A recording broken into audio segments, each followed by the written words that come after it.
इस मूवी में हमें एक इजिप्शियन मम्मी के बारे में बताया गया है जिसे श्राप दिया गया था और अगर वो श्राप किसी को लग जाए तो उस इंसान की भी मृत्यु हो सकती है। लेकिन हैरानी की बात तो ये थी कि 4000 साल से उस मम्मी का शरीर बिल्कुल सही सलामत था। उसके शरीर पर एक खरोच तक नहीं आई थी। इसलिए एक डॉक्टर उस मम्मी को फिर से जीवित करना चाहता है। तो क्या वो डॉक्टर मम्मी को फिर से जीवित कर पाएगा या उस मम्मी का श्राप उसे लग जाएगा? यही हमें इस मूवी में जानने को मिलेगा। पर दोस्तों, एक्सप्लेनेशन की शुरुआत करने से पहले वीडियो को लाइक और कमेंट जरूर करें और चैनल को सब्सक्राइब करके मेरा मनोबल जरूर बढ़ाए ताकि मैं आपके लिए और भी ऐसे एंटरटेनिंग वीडियोस पोस्ट कर सकूं। तो चलिए शुरुआत करते हैं मूवी के एक्सप्लेनेशन से। फिल्म की शुरुआत में हम इजिप्ट का सीन देखते हैं जहां फ्लैश नाम का एक ट्रेजर हंटर अपने एक साथी के साथ किसी मकबरे के अंदर आता है। तब उस मकबरे में उसे एक मम्मी का ताबूत दिखाई देता है जो देखकर वो दोनों हैरान हो जाते हैं। पर फ्लैश का साथी जैसे ही उस ताबूत के करीब जाता है वहां लगा एक जाल उसके सामने आ जाता है जिससे भागे से वो कुछ दूरी के फासले से बच जाता है। तब फ्लैश उसे रोक कर कहता है कि यहाँ कुछ लिखा हुआ है, शायद इसी ताबूत के बारे में हो, इसलिए जब तक मैं इसे समझ न लूँ तब तक तुम उस ताबूत को हाथ मत लगाना। जिसके बाद फ्लैश वहां लिखी लाइन को पढ़कर उसे समझने की कोशिश करता है जिससे उसे पता चलता है कि इस ताबूत पर एक ऐसा श्राप लगा है कि जो भी उसे छुएगा उसकी मृत्यु हो जाएगी। लेकिन जब तक वो पढ़कर पूरा समझ पाता है इससे पहले उसका साथी ताबूत को छू देता है जिससे उस मम्मी का श्राप उसे लग जाता है। जो दिखाते ही ये सीन यहीं कट हो जाती है। अब हम 6 महीने बाद लंदन का सीन देखते हैं जहाँ एवरेट नाम के आदमी को कुछ लोग बंदी बनाकर अपने बॉस काइस के पास लेकर आते हैं जहाँ वो एवरेट से कहता है कि कुछ दिनों पहले तुमने मुझसे पैसे लिए थे जिस पर तुमने वादा किया था कि काफी जल्दी मुझे उस पर अच्छा इंटरेस्ट मिलेगा, लेकिन अब तक मुझे एक पैसे नहीं मिले, तो बताओ मुझे वो सारा पैसा कहाँ गया? इस पर एवरेट कहता है कि कुछ लोगों ने मेरे घर चोरी करके सारे पैसे लूट लिए, इसलिए मैं तुम्हें 1 रुपया भी वापस नहीं कर पाऊंगा।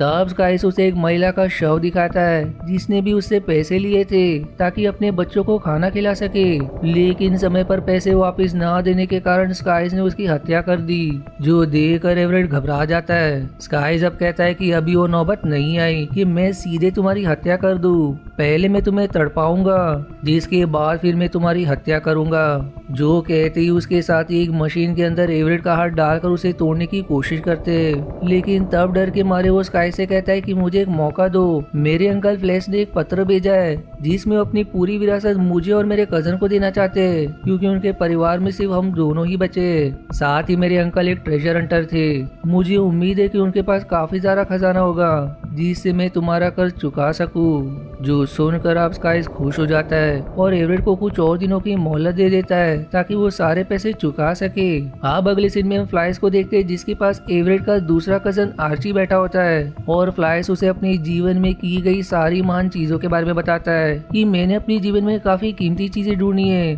जिन सारी चीजों को मैंने म्यूजियम में दे दिया क्योंकि उसे किसी को देना ठीक नहीं था। इस पर आर्ची कहता है कि आपने बिल्कुल ठीक किया क्योंकि उन चीजों की सबसे सही जगह म्यूजियम ही है। तभी वहाँ एवरेट भी आ जाता है जो यहाँ सिर्फ ये जानने आया था कि आखिर उसे विरासत में क्या मिलने वाला है। पर जब फ्लैश उसे बताता है कि मैंने अपने जीवन में ढूंढी हुई सारी कीमती चीजें म्यूजियम को सौंप दी है तो ये जानकर एवरेट एकदम गुस्सा हो जाता है, लेकिन तब फ्लैश दोनों से कहता है कि मैंने सब कुछ म्यूजियम को दे दिया पर एक चीज छोड़ दी जो एक इजिप्ट से मिला 4000 साल पुराना एक ताबूत है जिसके अंदर मम्मी भी है। हालांकि ऐसी चीजें म्यूजियम में रखी जाती है लेकिन उस ताबूत पर लगे श्राप ने मुझे ऐसा करने से रोक दिया क्योंकि ऐसी चीजें म्यूजियम को देना सेफ नहीं। वहीं मुझे तो श्राप जैसे बातों पर बिल्कुल भरोसा नहीं था, लेकिन मेरे साथी ने जैसे उसे छुआ वो श्राप उसे लग गया जिससे अगले ही दिन उसकी मृत्यु हो गई। इसलिए मैंने काफी मुश्किल से उस ताबूत को कपड़ों में ढककर अपने घर लाया। मैं चाहता हूँ कि तुम दोनों उस ताबूत की रक्षा करो ताकि कोई उसके साथ गड़बड़ी ना करे, वरना इसे सिर्फ मुसीबत ही आएगी। जो जानकर एवरेट और आर्ची हैरान हो जाते हैं। अब एवरेट 4000 साल पुराने ताबूत को देखने जाता है जिसे बेचने पर उसे काफी पैसे मिल सकते हैं, लेकिन उस ताबूत को छूते समय ये भूल जाता है कि उस पर श्राप लगा है जिससे अब श्राप उसे भी लग जाता है। इधर फ्लैश आर्ची से कहता है कि मैं एवरेट को जानता हूँ, वो बहुत ही बुरा इंसान है, इसलिए मैंने विरासत के तौर पर अपना ये घर तुम्हारे नाम कर दिया है, लेकिन मैं एवरेट को कुछ नहीं दूंगा। जो जानकर आर्ची खुश हो जाता है। अब ये खुशखबरी आर्ची एवरेट को बताता है, जो सुनकर वो उससे कहता है कि मुझे इस घर से कुछ मतलब नहीं है, मैं तो बस इस ताबूत को लेना चाहता हूँ। तो क्या तुम मुझे ये ताबूत दे सकते हो। जिस पर आर्ची कहता है कि अंकल ने इस ताबूत को घर के बाहर ले जाने से मना किया है और मैं भी तुम्हें इसके साथ कुछ गड़बड़ी करने नहीं दूंगा। जो सुनकर एवरेट एकदम गुस्सा हो जाता है। अब रात को जब एवरेट और फ्लैश सो रहे होते तभी दोनों को एक ऐसा सपना आता है जिसमें उन्हें उसी ताबूत वाली मम्मी दिखाई देती है जो उन्हें मारने उनकी तरफ बढ़ रही थी। जो देखकर दोनों तड़पने लगते हैं। एवरेट को अब तड़पता देख आर्ची उसे उठा देता है, लेकिन फ्लैश दूसरे कमरे में था जिससे उसकी मृत्यु हो जाती है। अब आर्ची उस ताबूत के पास आता है क्योंकि वो सपना आना उसी ताबूत के श्राप के कारण हुआ था। जहाँ एवरेट कहता है कि इस ताबूत को मैंने हाथ लगाया था जिस वजह से मुझे वो भयानक सपना आया, पर आखिर अंकल को भी सेम सपना कैसे आया। जिस पर आर्ची कहता है कि तुमने ताबूत को छूने के बाद अंकल से हाथ मिलाया था जिस वजह से वो श्राप उन्हें भी लग गया। उन्हें सपने से जगाने वाला कोई नहीं था जिससे उनकी मृत्यु हो गई। जो जानकर एवरेट एकदम कांप उठता है। अब अगले दिन एवरेट और आर्ची दोनों आपस में बात कर रहे होते जिनकी बातों से हमें पता चलता है कि आर्ची एक डॉक्टर है जिसने हाल ही में 30 मिनट पहले मर चुके इंसान के दिल को फिर से धड़काकर जीवित कर दिया था और इस चीज में वो और ज्यादा एक्सपर्ट होने के लिए चूहों पर भी टेस्ट कर रहा है ताकि उन्हें मारकर फिर से जीवित कर सके। आप कुछ समय बाद एवरेट पुरानी चीजें खरीदने वाले महिला के पास जाने के लिए निकलता है ताकि पता लगा सके कि आखिर उस ताबूत की वो क्या कीमत दे सकती है। पर वहां पहुंचने से पहले स्काइस के साथी उसे पकड़ लेते क्योंकि अभी तक उसने स्काइस को ये भी नहीं बताया था कि उसे विरासत में मिला क्या है। तब एवरेट उसे बताता है कि मेरे हाथ एक ताबूत लगा है जो 4000 साल पुराना है, मुझे थोड़े दिन की और मोहलत दे दो, मैं उसे बेचने का बंदोबस्त कर रहा हूँ, मुझे यकीन है कि उससे काफी ज्यादा पैसे मिलेंगे। इसलिए स्काइस उसे छोड़ देता है। अब एवरेट पुरानी चीजें खरीदने वाली महिला के पास जाकर उसे उस ताबूत के बारे में बताता है, लेकिन तब महिला उसे कहती है कि मैं तो क्या दुनिया में कोई भी उस ताबूत को नहीं खरीदेगा क्योंकि वो ताबूत श्रापित है, इसलिए बेहतर यही होगा कि तुम यहाँ से चले जाओ और फिर से ऐसी चीजों के बारे में बताने मुझे मत आना। जो सुनकर एवरेट एकदम गुस्सा हो जाता है। दूसरी तरफ आर्ची को उस ताबूत पर एक अजीब तरह का लिक्विड लगा मिलता है जिसे छूने पर ही किसी को मम्मी वाले सपने आ जाते हैं, इसलिए वो एक चूहे पर उस लिक्विड को लगाता है जिससे वो चूहा भी मम्मी वाले विजन को देखकर मारा जाता है। इसलिए आर्ची लेदर के ग्लव से उस लिक्विड को छूता है, लेकिन वो लिक्विड लेदर को भी पार करके उसके हाथ में लग जाता है जिससे वो भी श्राप का शिकार हो जाता है। इसलिए वो घर में काम करने वाली महिला नैन्सी जिसे वो पसंद भी करता था उसे कहता है कि अभी मुझे नींद आ जाएगी और जैसे ही मैं अजीब हरकतें करना शुरू करूं मुझे जगा देना।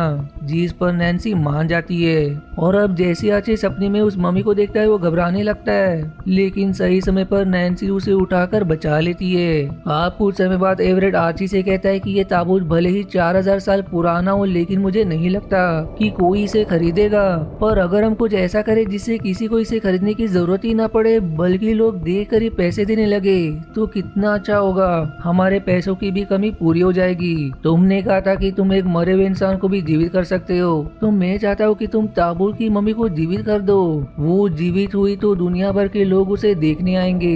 लेकिन आर्ची कहता है कि ये करना आसान काम नहीं है क्योंकि जिसे मैंने जीवित किया था वो 30 मिनट पहले मरा था न कि 4000 साल पहले, साथ ही मुझे ये भी नहीं मालूम कि इसका शरीर सलामत है या नहीं। जिस पर अब एवरेट कहता है कि हमें कोशिश करनी चाहिए, हो सकता है कि तुम इस काम में सफल हो जाओ। इसलिए आर्ची फ्लैश की जर्नल देखता है जिसमें उसने ताबूत में मौजूद मम्मी के बारे में लिखा था कि उस मम्मी के मानने वालों ने ऐसे रिचुअल के साथ उसे ताबूत में रखा था कि हजारों साल तक उसका शरीर जैसे कि वैसे ही रहेगा।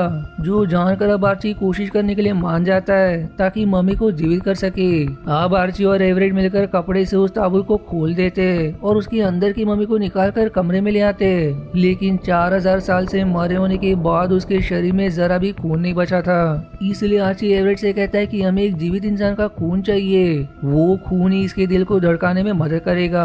इसलिए अब एवरेट ताजे खून का बंदोबस्त करने वहाँ से चला जाता है। अब आर्ची मम्मी के बारे में और जानकारी निकालने के लिए फिर से फ्लैश की जर्नल पढ़ने लगता है जिससे उसे पता चलता है कि वो मम्मी अपने समय में एक शैतान थी जिसने हजारों लोगों की हत्या कर दी, पर फिर भी उसके मानने वालों ने उसे ऐसे रिचुअल के साथ ताबूत में डाला ताकि वो हमेशा ऐसे ही रहे और जो भी उसके ताबूत को हाथ लगाए वो उसकी हत्या कर सके। जो जानकर आर्ची हैरान हो जाता है, लेकिन तब भी वो उसे जीवित करने का विचार अपने मन से नहीं निकालता क्योंकि अगर उसने उसे जीवित कर दिया तो पैसे के साथ दुनिया भर में वो सबसे महान डॉक्टर कहलाएगा।